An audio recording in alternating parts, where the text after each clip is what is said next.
आज चलते बनवा कोरिएंडर राइस माने यही राइस रेसिपीटे आम करवा धनिया पत्र रे जोटा बहुत ही टेस्टी लगे खाइबा जदि आपन एटा को बनै कि वंस ट्राए न करेंगे ना या टेस्टा जानीपर आते बेले आपंकर चिकेन बनार प्लान थी चिकेन करके चिकेन कषा से ही दिन ही आप कोरिएंडर राइसटा को बनइबे कहीं कोरिएंडर राइस सहित जो चिकेन करी कम्बोटा ना माने बहुत टेस्टी थिला थे बनई निश्चिंत ट्राए करूँ।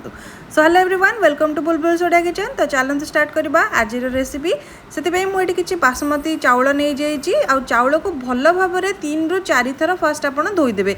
आप नॉर्मल राइस रे भी करेंगे बट यही राइस रे कले आउ टिके टेस्टी लगे। तो ये फास्ट मुझे करी ना पानी देकी भल भाव में 2 ରୁ 3 थर हाथ में एमती रगड़ी घषिकी माने पानी भल भाव में से चाउल को 2 ରୁ 3 थर धोईदेवा जमती कि तार स्टार्चटा पलैब।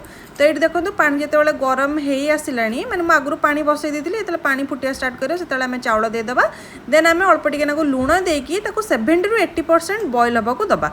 70 ରୁ 80% बॉयल हो सारा पर ही जाकि आम कोरिएंडर राइस टी बनवा।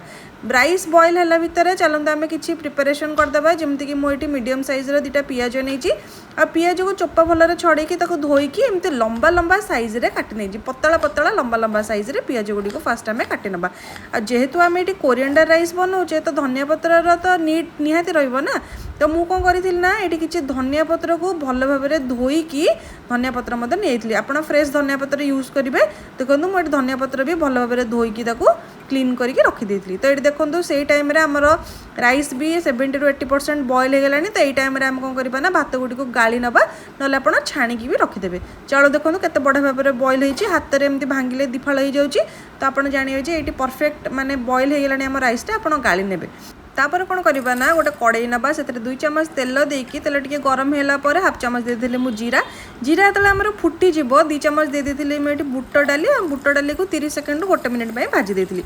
तापर कौन करवा ना 2टी कंचा लंका 5 ରୁ 6 कला रसुण 1.5 इंच पाखापाखि अदा देकी सेगुड़ी को गोल्डन ब्राउन है पर्यंत भाजी नवा। जिते सबुड़ी गोल्डन ब्राउन कलर पड़ज ये टाइम कौन करवा ना अल्प किसी धनिया पत्र अल्प किसी पुदीना पत्र देकी भल भाव में भाजीदबा जो पर्यंत से गुड़ाक सफ्ट न होती। जिते बढ़िया भाव में आमर धनिया पत्र पुदीना पत्र भाजी हो जेहेतु पत्र गुड़िक ना जल्दी भाजी हो जाए मीडियम फ्लेम रे भाजी ने जिते बढ़िया भाव में सफ्ट हो कौन करवा ना गैस फ्लेम को ऑफ कर फास्ट ठंडा हाँक दबा।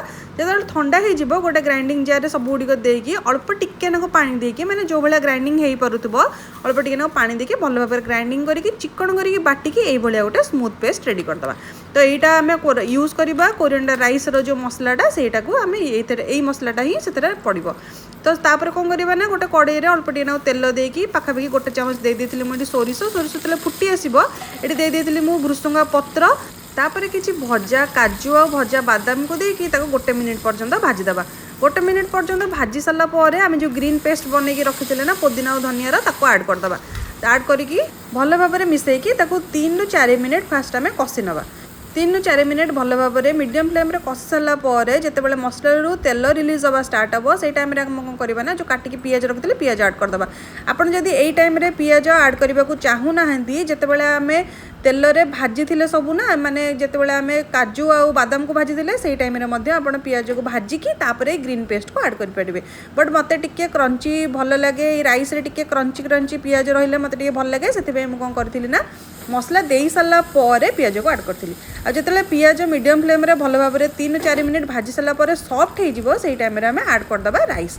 राइस देखो केते बढ़िया खिला खिला होती। आपड़ जिते भी राइस को कुक करेंगे 70 ରୁ 80% हो सारा पर ही गाड़ी देवे। तापर ये मुझे फाड़े लेंबूर रस दे सारा पर कौन करवा ना सब गुड़िक भल भाव में मिक्स करदबा जमीक मसला गुड़िक बढ़िया भाव में राइस सहित कोट हो।